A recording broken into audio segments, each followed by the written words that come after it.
Hey guys! Hi! I hope everyone's doing okay. I know that it's Friday and the weekend has a little bit of a different meaning for everyone right now, but I hope you're all excited. I hope you have some good plans this weekend. Hope you have some projects that you want to work on, some things you need to take care of.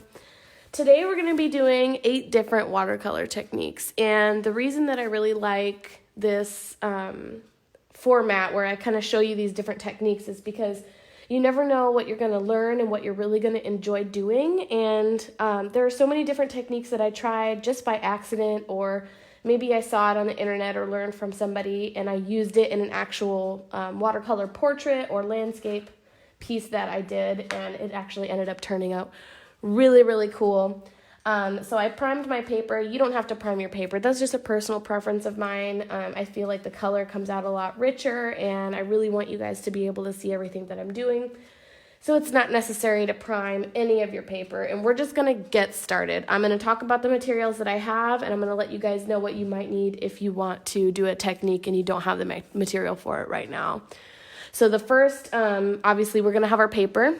I want you guys to have, I have a couple of different size brushes. I kind of stick to the standard round brush, but to fill this whole space really evenly, obviously I have my nice big flat one. So that's what I use to prime my paper. Today we're going to be mostly using a round brush, but you can use any brush you like. You can have maybe a flat oval one, or if you have a small round that you want to use, it's a little bit more stiff, you can use that too. It's really up to you. So I have my brushes ready to go, all cleaned up. I have a cup of water here, nice clean water. I have a white crayon. It doesn't have to be Crayola, but the better the quality, the better the turnout for the resist that we're going to do with it. So you want a white crayon with you. I have a pencil just to take notes and to write down the different techniques that I have, but you don't need one. I also have my drying paper towels. This is for my paintbrushes to dry and to wipe off any excess color that I have. But I also have a white paper towel that's clean and flat that we'll be using for a technique. So you'll need one clean piece of paper towel for one of the 8 techniques that we're going to learn. And then I have some coarse salt, and I use Morton coarse salt because it's a little bit bigger. You want the salt that has big chunks in it. You can do this technique with small chunks, but it just doesn't look as neat, and I think you'll really like the outcome if you try it with the big coarse pieces on it. So those are all the materials that I have. Make sure you have some music if that helps you calm down. Let everyone around you know that you're about to relax and do some watercolor so they don't bother you. And we're going to go ahead and get started. So the very first technique I want to do is actually, I don't know if any of these are dry enough to start it. We'll go ahead and move on to the second one just in case.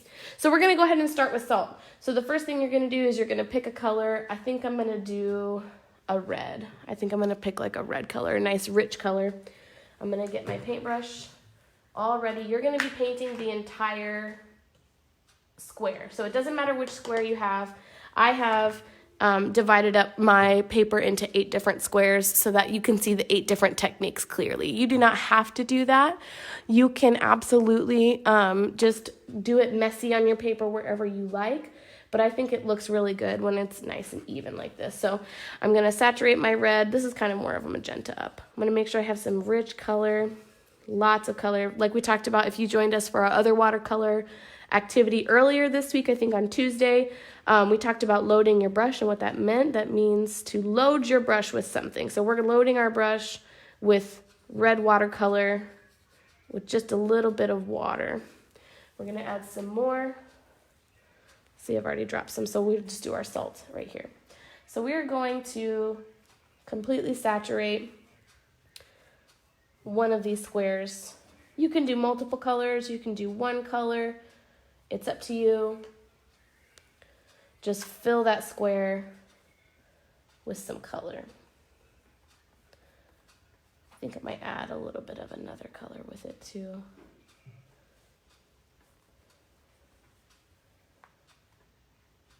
I like really clean lines.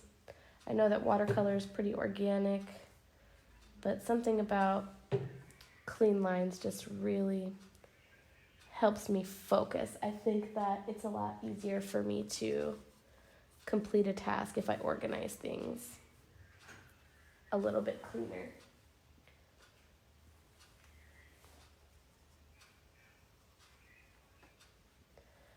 So make sure you have lots of color, not just a huge wet square. You want lots of color in there. You want it to be very pigmented. That's a good word to use. Pigmented.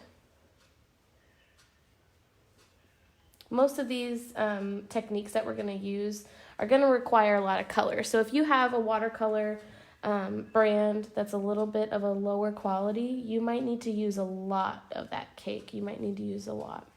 For this, it's this kind of like college grade. It's not student grade watercolor, but it is not the most professional watercolor brand that I have. I'm going to put a little bit of orange in here. I'm just going to change it up a little bit. So we're actually going to do 2 different techniques on this one square with the same material. So I want everybody to have their salt ready because we are going to put some salt in here. Yeah, I think that's pretty right there. And you'll notice that paper, no matter how good your watercolor paper is, your paper is going to warp with the water. So as your paper dries, it's going to absorb the water and take a different shape than it was originally, which should have been flat. And what happens when that happens is now I can push my paper down, if you guys can see that. And my water and my color is pooling in this bottom left area. So if that bothers you, one of the things you can do is while it's drying, just take some time to pull that color back into the middle. All right, I'm gonna let that dry, but before I let it dry completely, I'm going to sprinkle just a little bit of salt. I have Miss Jessica here. She works as our social work coordinator. She's hiding over there. She's working on some stuff too. She's following along with us. So I'm going to take some of this coarse salt, not all of it, and I'm just going to sprinkle it on in little places. Make sure that your watercolor is wet. This will not work if your watercolor is dry. So I'm going to sprinkle a little bit on, and then I'm going to let that soak up, and then we're going to see the difference in the water, the salt that we're putting on now to the salt if we wait just a few moments, if we put more salt on it, how different that will look. So I need to step up and grab something really quick so you guys have some time to let your stuff dry. I will be right back.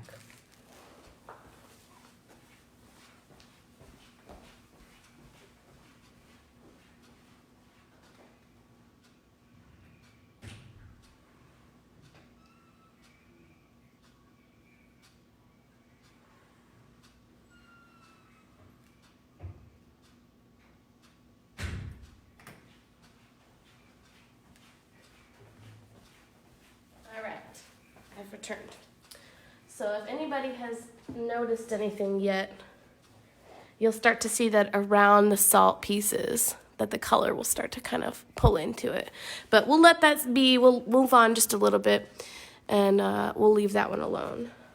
We're going to move on to our next technique. So the same thing, we are going to cover our entire square in a really saturated color, but I want you to use a couple colors this time. So you can do 2 or you can do 3, but I want you to use more than one color for sure. So I think I'm going to use these greens.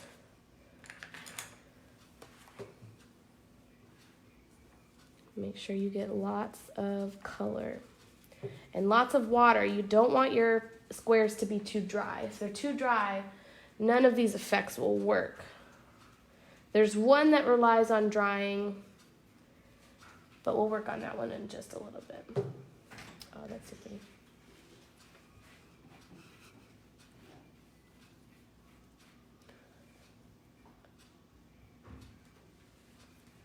I think I'm going to do 3 colors in mine.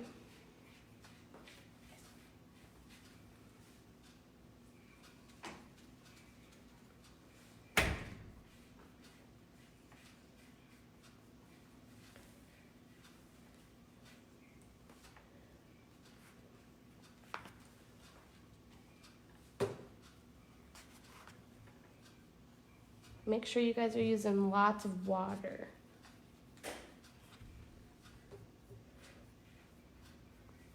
because this one is going to be involving lifting water out. So we want our area to be really, really, really wet.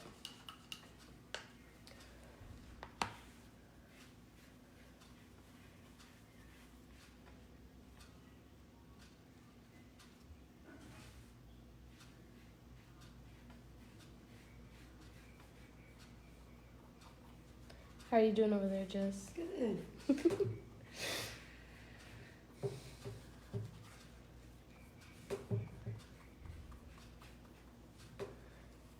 And you also want lots of color in this one too.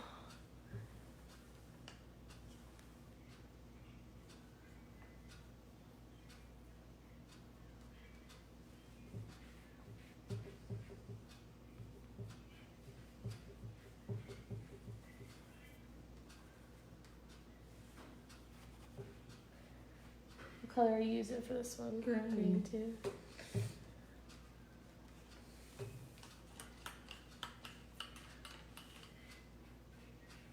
I think you'll need more water, Jess. Lots more water.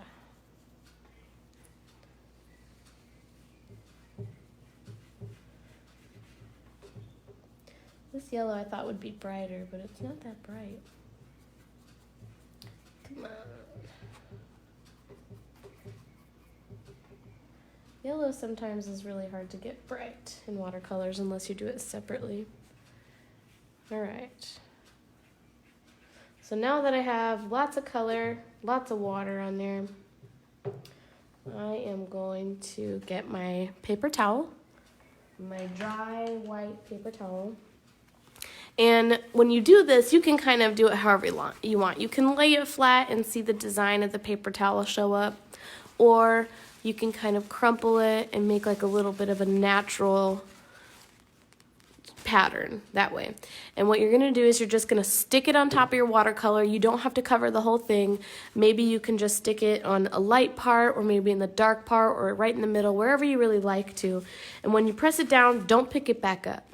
Let it sit there for just a moment. So we're going to just press that down and let it sit. We're not going to mess with it. We're just going to let it hang out kind of where it's at. It will try to run away, so you can press it down hard if you need to. When you lift up, you can see a pattern. So now I can definitely see in mine, I can see the pattern of this paper towel. So what I'm going to do is I'm going to re-crumple it in a different design, and I'm going to stamp on top of it to remove that pattern. This is a really cool way to do galaxies if you're a fan of doing like galaxy artwork. This is a kind of neat way to do that. And if you're unhappy with how much you picked up, it's really easy to go back, grab some color from your watercolor palette, put it back down somewhere,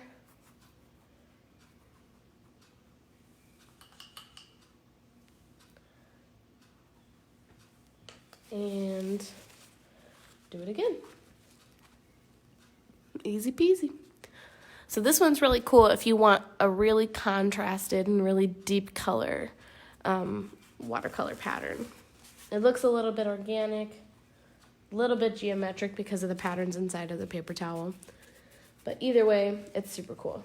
So now that we've let our salt dry a little bit, I'm actually going to take some more salt and I'm going to sprinkle a couple more pieces over here.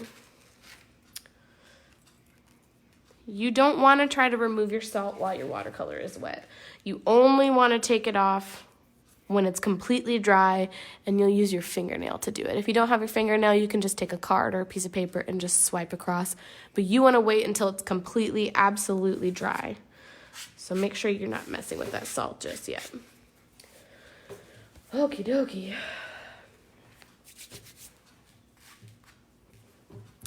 I think the next one we should do is a wax resist, because I think that one's pretty fun. So I want everybody to find their white crayon. Everybody got one? I want everybody to pick a pattern. So it can be hearts, it can be zigzags, it can be a picture of something like a dog or a word. But I want you to draw something very firmly with a really heavy hand. Press that crayon down into the paper really nice. I want you to draw inside one of the squares. And don't forget which square you drew in. But I want you to draw something interesting.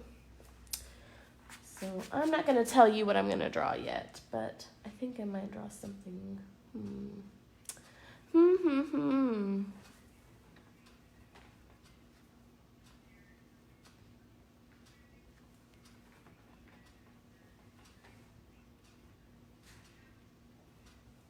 Woo! I just broke my crayon. That's how hard I was drawing. And now I lost my place. See, things happen, guys. You got to be ready for the unexpected. I lost where I was drawing.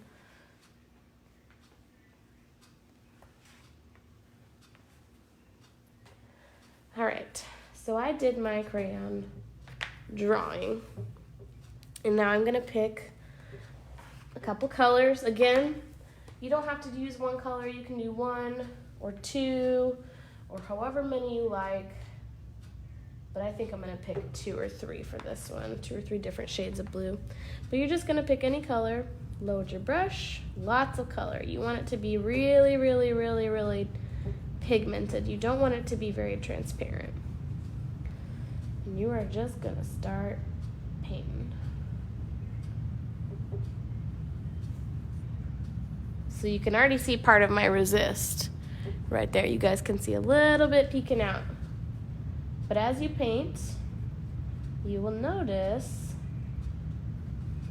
that where you drew with the white crayon, the watercolor is staying away from it. And that's because crayons are made with wax, and wax inherently resists water. So you see how even when I rub on a little bit more, it starts to go in? That's because I didn't do a really nice thick layer of that crayon right there. So as you go across, you'll just need a light wash of thick color.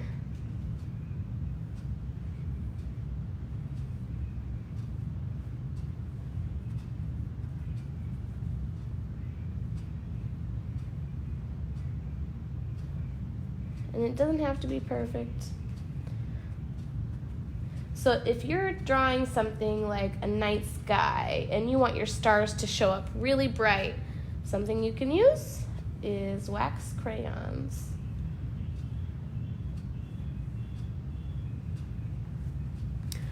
Super easy. Super, super easy. Did yours show up, Jess? Not the way that I thought I was going to. Because I didn't do it heavy enough, I don't think. So remember, you want to push down really firmly. Don't break your crayon like I did, but make sure you guys are pressing down pretty firm when you do your wax resist, because you really want that color to stay off where you drew that. All right, so we're going to move on to the next one. And for the next one, I'm going to use a smaller brush. I'm going to use a smaller round brush. And for this one, I actually want you guys to make a little water mix. You guys can make it inside your tray if you have a little empty space, or if you have some plastic to mix on. I want you guys to make a really light mix. I know we've been talking a lot about pigment and a lot about color, but I want you to make just a little bit of color with a lot of water. You can do a test to make sure you're happy. I think that's too dark. I'm going to add some more water to that mixture. All right, so I think that's good. Wonderful. All right, so this is kind of a 3-part one. So we're going to do the first part now. We're going to take a really light wash of watercolor, and we're just going to draw. I'm going to do teardrops, like raindrops maybe. You guys can do circles, you can do hearts, just small little shapes, and I want you to do them all around your paper. So I'm going to do little raindrops like that. And I'm going to do these light little raindrops all over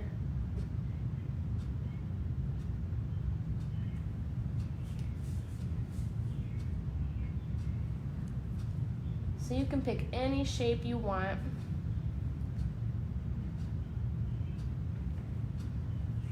And just put them around your square or your rectangle.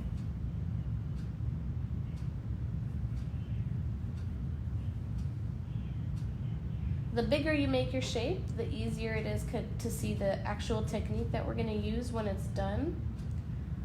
But as for right now, I'm going to do little small ones because I want to show you different steps. You can do as many as you like. You can stop at 1 or 2.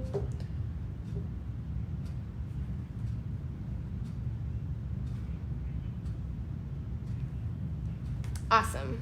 How are you guys feeling about that? I think it's going to be pretty good. I think this is good. I'm going to do one more. I like to keep things a little bit uneven, so I'm not going to fill mine out evenly. Hey, Crystal, if you want to come by the club at any time that we're open, I think we usually have people here between 10 and 6 every day, as far as we know right now, and right this very second. We have watercolor palettes that we've been giving away to members, but if your young person doesn't have anything, we have some left over, and we would be happy to give you guys some supplies if you need them. So we'll be serving dinner tonight from 3:30 to 5:30, and you guys can come get some food, and then we're eating Taco Bell. Thanks, Taco Bell! Thanks, Taco Bell! I forgot about that. So make sure you guys are coming by to get dinner, and then we can get you some watercolor stuff, Crystal, if you like. All right, so we're actually going to pause on this little raindrop guy. So this technique takes a little bit longer. We want these raindrops to dry absolutely completely before we continue. So we're going to stop doing that, and we're going to move on to the next one. So the next one, we are going to do pen and ink. And Miss Bree is really frazzled, so Miss Bree's going to go grab a pen really quick, but it's right here, so I'll be right back.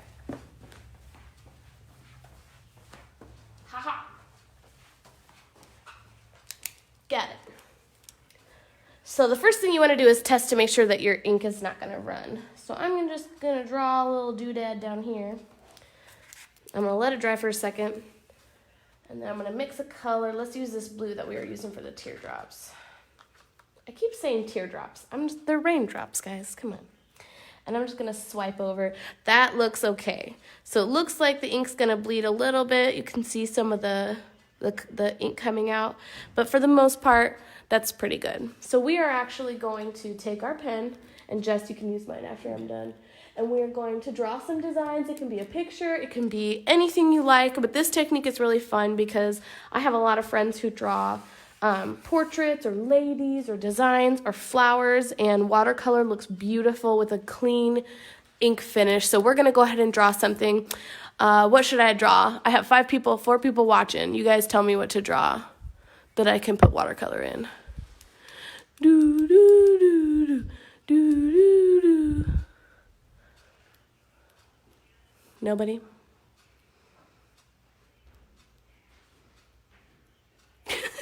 Jess, what should I draw? Smiley faces. Smiley faces. All right, we're going to do smiley faces, okay?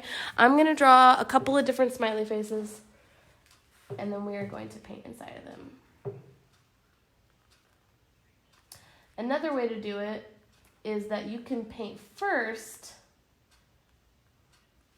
and then put watercolor or ink on top. But the problem with that usually is that watercolor does lay on top of paper, and it will not be as dark as this. Sometimes it will be darker, but also sometimes the pen will roll weird on the watercolor, and we don't want to make our pen clog up or not work right now. So I'm going to draw a couple little dudes. Just poking in to say hi.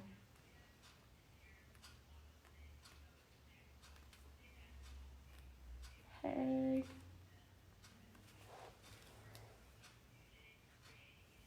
I'm just going to do those 2 little dudes because I like that. Here you go, Miss Jess. All right, so make sure your ink dries really well.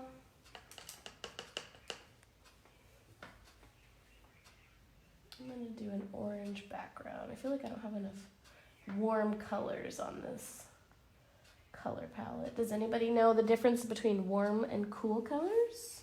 If anybody knows that, that would be cool if you could share it with everybody.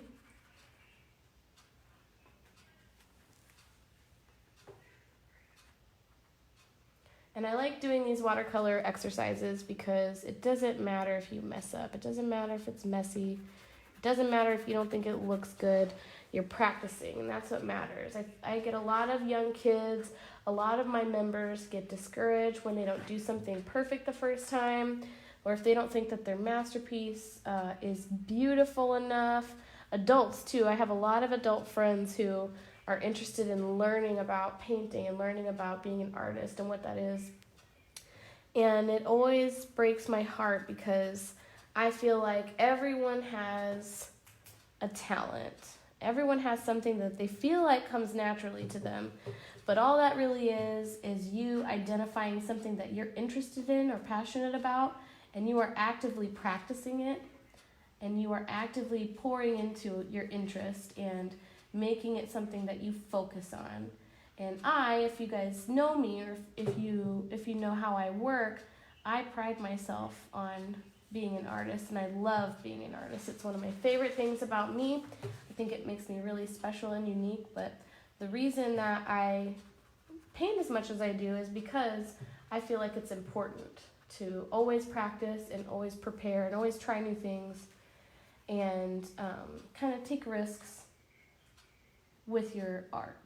And it really helps you open up your creativity. I found out a while ago that I thought I was really interested in one medium. I thought that I was going to be good at one thing, and that was the thing I was going to practice, and that was the thing I was going to do because I felt like I did it well, and I was so proud of myself, and everybody was so excited for me and loved to see my work, and they would ask me about it.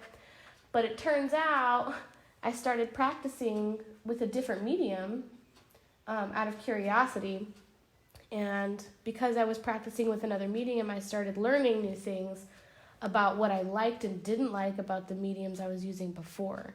So let's pretend I just started with watercolor. When I started painting with watercolor, I was working on a really large scale. And I really like watercolor. It's really fun for me to do. I have a lot of interesting subjects that I like to paint with watercolors, but the problem was that I was painting on a large scale and I wasn't getting the results I wanted, and I started to get frustrated with it, and eventually I stopped painting with watercolors, but I picked up oil paints, and I love oil paints. If you guys know me, I am a huge fan of oils. I think it's my favorite medium now. And that was because I took a risk, and I was really scared of them at first. I didn't understand them. I was intimidated by the whole concept of it, all of the mediums and all of the glazes and all. I didn't know all the terms, but I tried it out, and I loved it, and I'm so happy that I did. So make sure you guys are taking risks because it's really going to help you guys open up your creative side, and it'll help you figure out what you want to do creatively. Looks like lipstick. I meant for it to look like the background. But. So this ink is bleeding. You guys can see it. It's bleeding a little bit down here, but that's okay. No worries. There are waterproof inks out there, but I like to do ink and watercolor either way. And you can also use ink bleeding to your advantage if you like that look, if you like the way that dries, then you can use that every time. So our raindrops are still drying. So we're going to move on to the next one. If you haven't caught up, feel free to keep working on the technique that you started. If there's a technique that you really liked before, maybe you haven't finished your salt one, maybe you didn't finish your paper towel one, you guys don't have to follow along with the one that I'm doing exactly. And also, after this live video, this will be posted on our Facebook so you can watch it as slow as you want and pause it. So I'm just going to keep moving on. The next one we're going to do is super fun. I want you to pick your 2 favorite colors because I really, really like this one. I'm going to pick... Ooh, man, this one's rough. My favorite color is kind of like a sea foam or maybe like an aqua. So let's do some washes. So you're going to do a wash first. And the wash, I want you to put your lighter of your favorite colors down. The lighter of the 2. And a wash is just an even tone or an even amount of water across the board. This looks pretty similar to my one down at the bottom, so I'm going to blue up this color a little bit. There we go. So you're going to do a wash in your whole square.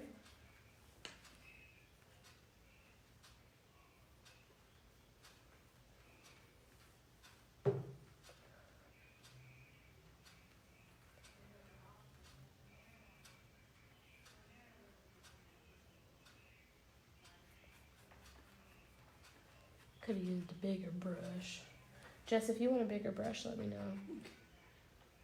I think I'm good right now.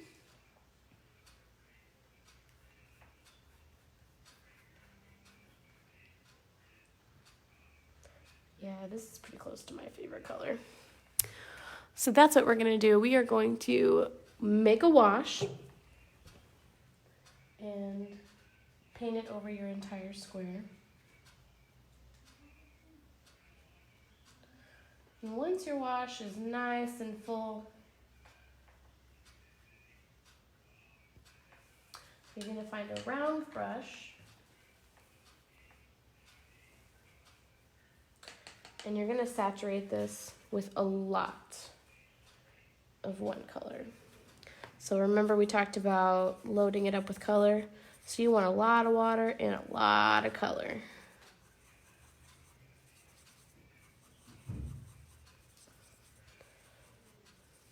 This also, like the salt, this effect will change as you let this wash dry. So we'll do a couple drops now, we'll do a couple drops later, just to show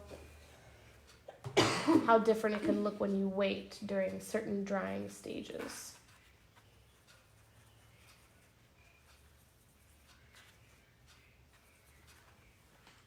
So I got a lot of water, a lot of color. And I'm going to load my round brush and I am just going to drop the water down. You can tap your pencil like that. You can shake it a little bit if you hold it from the top. You can shake it down and that's going to push the water down to the bottom of the bristles. And you're just going to drop it like that. And this makes a really cool firework effect if you add more water with a little bit less color. You can also just tap the surface if you like, if it's not dropping for you. I think it just looks really cool when it naturally drops. And also if you have lots of color in your brush, you can just dip it quickly in your water and then drip it from there.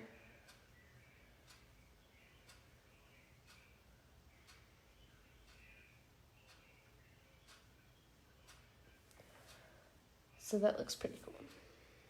I'm happy with that. I like that a lot. All right. So most of my raindrops are dry. I think these two dark ones are just a little bit wet. But we're gonna do another layer on our little special raindrops. So we had a very light wash for this one. We're gonna use a medium for this. I'm just gonna use the same one that I just had, but I'm gonna add a little bit of purple to this mixture to change the tone a little bit. My color palette's looking a little blue. So now with this next transparency, you are gonna use a higher loaded brush, so something that's a little bit more pigmented, and you are going to paint raindrops close to, nearby, but definitely overlapping your other ones. If you're covering up the raindrop below it, make sure that you use a little bit more water.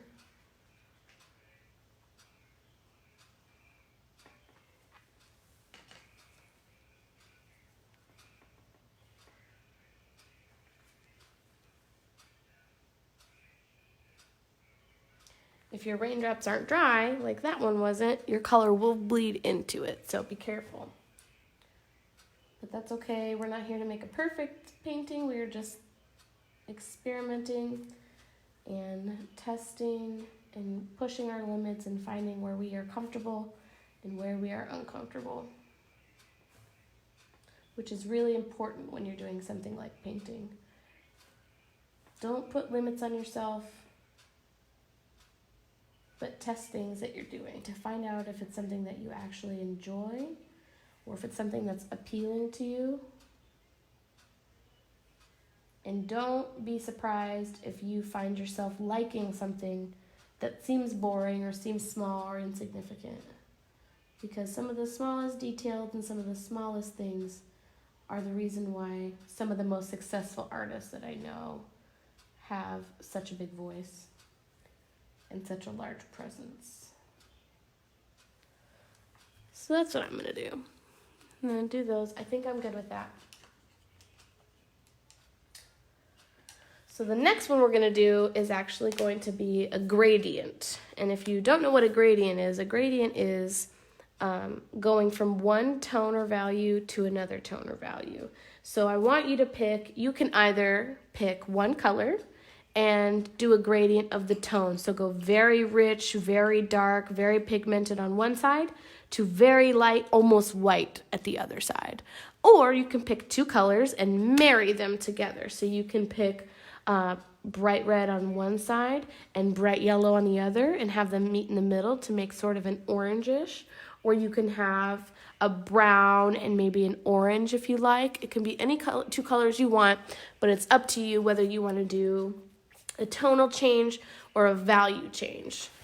So let's pick, I'm going to get my biggest brush and I'm going to put down a wash right now. I'm going to pick two colors.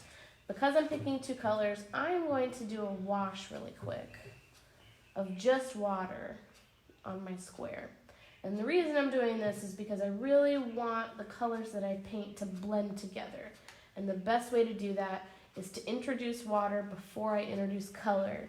Because now I can just push this water around to make an even amount all over my rectangle. And you see the water pooling up here, so I'm going to pull some of this water from that little corner over there where it's hiding. So I think I might do, let's do, I feel like I'm missing yellow from this, but we just talked about this. Yellow is just not a very strong color. If you guys were following our doodle exercise yesterday, you'll know yellow is my least favorite color. But if it's your favorite color, go for you. I'm happy for you. We're going to go ahead and do reds again. So I'm going to load up.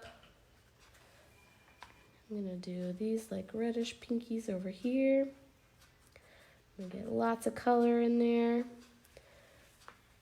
I'm going to take it over here and just lay it down. Look how pretty that color is when you prime your paper. It looks so nice.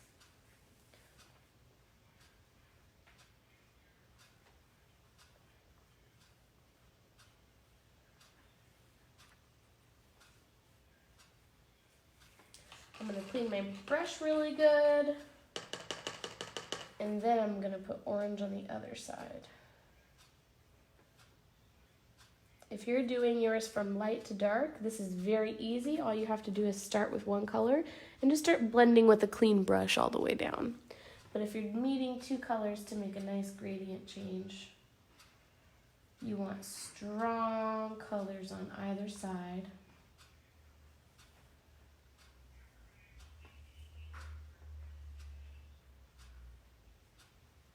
And I'm going to brush it in.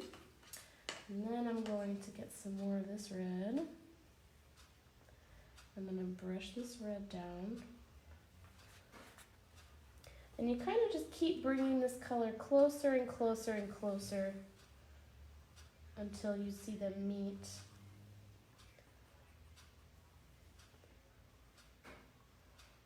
And then you just blend down. And then you have a nice blended couple of colors. I'm not sure if you guys can see that really well. But there is water pooling up on the top that's running down. All right.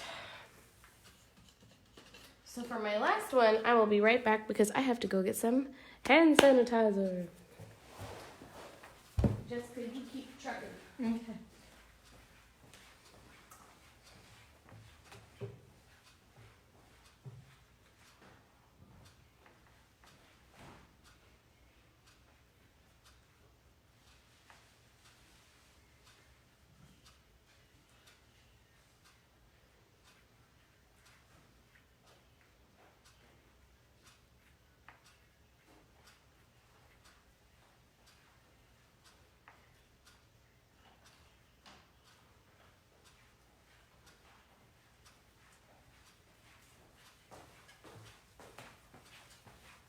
Now this one is an experiment. Because of coronavirus, there is a lot of alcohol, rubbing alcohol, that's not on the shelves right now. And this 8th technique, usually we would use rubbing alcohol, but today, I hope a lot of you have hand sanitizer, so we're going to use hand sanitizer just for funsies. We're just going to try it out, okay guys? So what we're going to do is we're going to do another light wash. So we just want a wash of any color straight down on your last square. So let's do, man, we've done so many colors today. Let's use a weird green.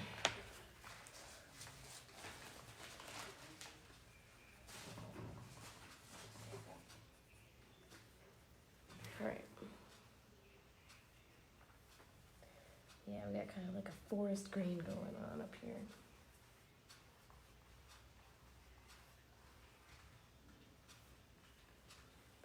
Now you don't want too much water on this. You don't want it to be sopping wet. But you definitely want a nice, even, wet layer. All right. So we're good there.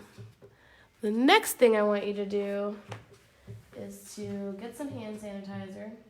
You can use a paintbrush or you can use a Q-tip, but really, you just want to load up that hand sanitizer on there, and we're going to try it. All right, here we go.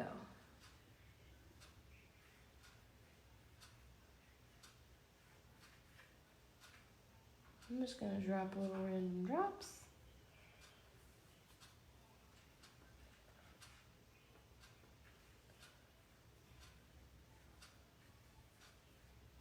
So when you drop alcohol onto your watercolor, the effect is really cool, but we don't want to put anybody at a disadvantage by not having that, so we're going to try something new today. So as far as I can tell, it just seems to have separated some of that color. It looks like it's just pushing it outwards right now. I don't know if you guys can see that very well. But it's just pushing out that color.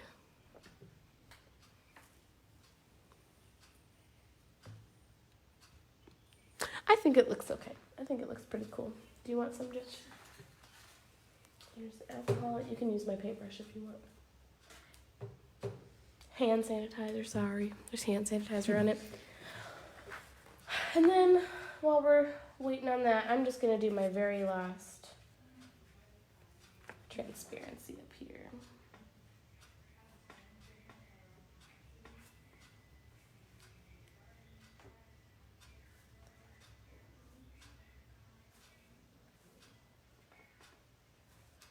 All right, guys, that's about it. So now you have learned 8 new watercolor techniques, and I hope you guys use them at home. I hope you guys make some beautiful masterpieces. If anybody makes any cool artwork from these videos, please send them to us here at Boys and Girls Club of Southern Illinois, because we would love to see them. We would love to share them for you, And we are so excited that you guys have been joining us this week. We have a really, really big announcement. And I have to show you my face for this one, so hold on one second. I hope you guys can see me okay. We have a really big announcement. So next week, as far as we know right now, at this very second, we have a lot of cool programs planned to do virtually. We'll be doing an 11 a.m. Wake Up Good Morning Members live on Facebook, where Miss Alicia and I are going to talk about a lot of different things, how to make breakfasts, what morning routines look like for young people and why they're important. We have a lot of cool stuff planned. Mr. Kurt here, Mr. Kurt Ford at the Boys and Girls Club, he's going to be reading Hatchet. So if you are 13 or older and you want to read along with Hatchet or read along to Hatchet with Mr. Kurt, we have some copies here at the club. So please, if you come get dinner tonight between 3:30 and 5:30, pick up a copy of Hatchet. We'll also be sharing a huge link of ways that you can get the free audiobook or the free like typed up version, electronic version, ebook of Hatchet. So we will give you guys access to all of that. We'll be doing some processing stuff and activities for Hatchet as well. We're going to be doing a story time. So at 5 o'clock every evening next week, we're going to be reading books so that the younger kids who are kind of settling down, maybe before dinner or after dinner, if they want to tune in or watch after the live is published, you guys can kind of stick in for that. We'll be reading a lot of cool children's books. We'll still be doing our activity every day at 2 o'clock. We have some really cool stuff planned next week. So please look out for that schedule. We're going to be posting it shortly so you guys have access to it. Don't forget to stop by dinner tonight. Thank you so much, Taco Bell, for giving us all these tacos that all these kids are going to eat. I'm so excited. And let us know if you have any questions. I hope you guys have a wonderful Friday and enjoy your weekend. Bye.